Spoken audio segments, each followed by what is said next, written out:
Hi there, Chris here with another fresh tip for you all.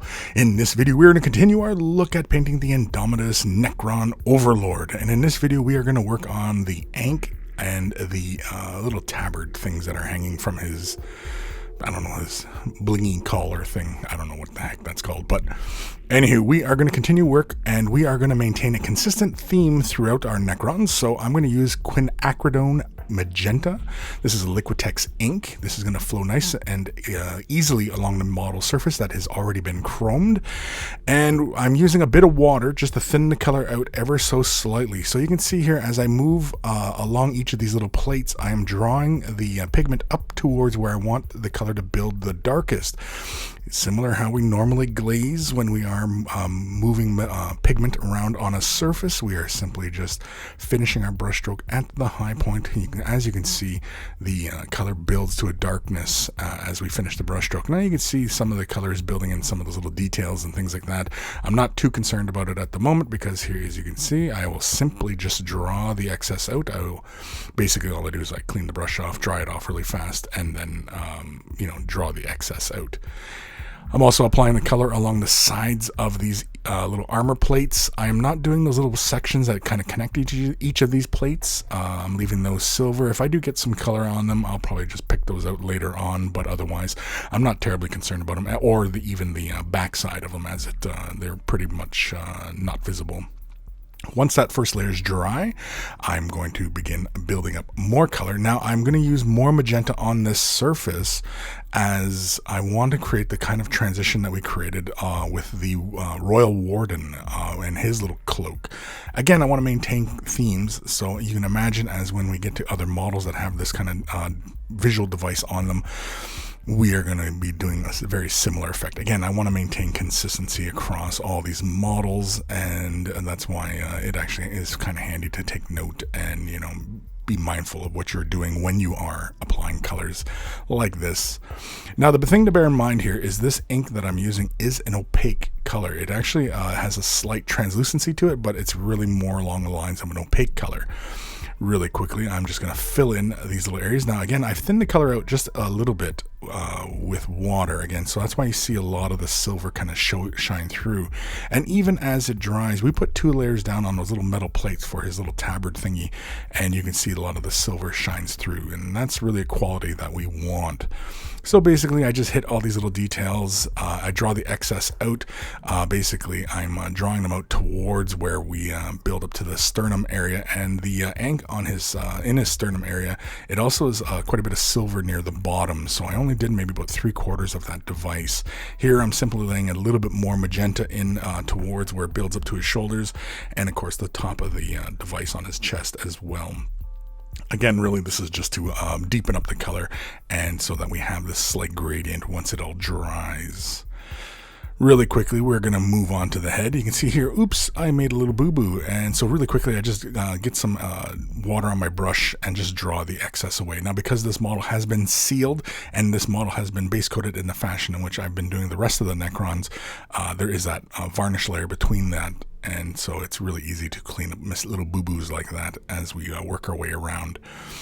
Here on the crown and that forehead bit, I'm basically using the same technique. I'm just simply drawing the excess pigment towards the center of the device on his crown, as well as that little central point on his forehead. And then, of course, we come in again with a second layer once that first one is dry. Now, when you're working with this ink, it does dry fairly quickly. So you really don't have a whole lot of working time when you are playing with this stuff, but I really do enjoy this using this on top of the metallics. Prussian blue hue is next. This is a Liquitex acrylic ink again. These are water-based acrylic inks, if I have not mentioned that before. And you can see I took a very generous amount of water to this and thinned it out, again, because I want to slowly build to our effect. I don't want to just simply slam this with blue and then, try and create my more purple values on the surface. And I'm also being very haphazardly as how I apply the color, because as we've done with the blades, when we airbrush them, we had kind of this random patterning going on, and so I want to emulate that on these little surfaces as well. So that's why I'm not terribly careful as to how I'm applying the color. I'm just kind of following along my usual kind of procedure of how I do this. With the Ankh in the center here, I basically draw kind of like a little dark line following the outer perimeter and down one length. Again, I'm going for a bit of an unevenness to the color, so there might be a bit more dominant blue towards the back, but I'd also draw it all the way towards the front, but I'll leave it on the high points. Again, maintaining that kind of consistent visual theme when we're running our way through all these little details. The blue is building to the high point. And again, you can see I did also on the forehead. It was a little out of frame there. That's why we just jumped forward like that into the forehead area. But really quickly, we are coming back in. Now I'm just using more of the Prussian blue on its own, but I'm just trying to be very deliberate. And again, I'm trying to use more color on the higher plates than on the lower plates. Again, I want those to be more silver, and the ones closest to him to have more of that purple value running through it. And again, you can see we're only going a little bit back there with the blue, as it were. And again, it's pretty consistent with how we run it on the blade. And again, it's just for consistency's sake. Amethyst Alchemy is next. This is from scale 75. This is a very light metallic purple. And this is basically just going to be applied as an edging on these little details as we work our way around. And I also, it is not quite shown here, but I also do along those little circular devices on each of those little plates, I also do a little edging just below each of those little circles. Here on the necklace and Ankh on his chest, I also do the outer edges as well, and I bring more of the highlight again towards the center of the chest. So it's not an edging on the entirety of the detail, it's more or less just concentrating most of that color up towards the center. I want that to be the most focal point of the detail. Here I also catch a bit of the brow, top of the forehead area a bit, and then the crown as well. And I also hit those little orbs that are on his crown. I also hit those in most of that silver as well to really kind of bring those forward. And then, of course, I realized that I didn't paint the little details inside because I did consider painting them gold or something. And I thought, nah, let's just keep it silver. Let's keep it pretty straightforward. Let's maintain consistency.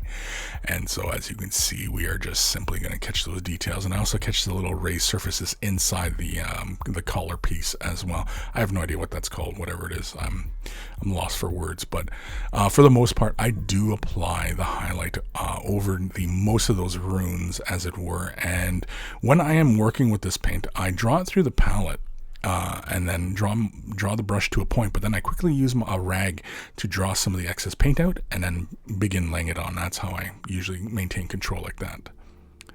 White Alchemy is next, and this is going to be an edge highlighting on all these details on the little plates, the Ankh in his chest, as well as his collar here.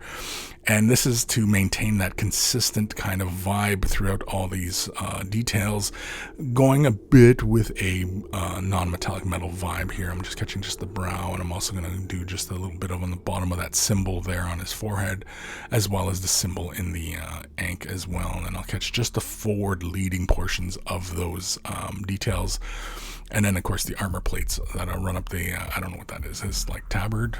It's, I don't know what that detail's called, but as you can see, it's pretty straightforward. We just simply put an edge highlight on those bottom portions. Again, it's really just to maintain kind of a non-metallic metal vibe, but we're playing with metals, and we also have this heat-tempered kind of look on this, as well as the weapon. And it's been a lot of fun doing this. Hopefully you guys give this one a try. It's really not that difficult. It's really easy to work with little acrylic inks like Liquitex, but there are many brands out there, and so do not be afraid to give those a try. Big thank you to all my patrons. Without their support, these videos would not be possible. If you're considering Patreon support, click the link in the description below, and you'll be taken off to a magical website called Patreon, where there are varying tiers to support at.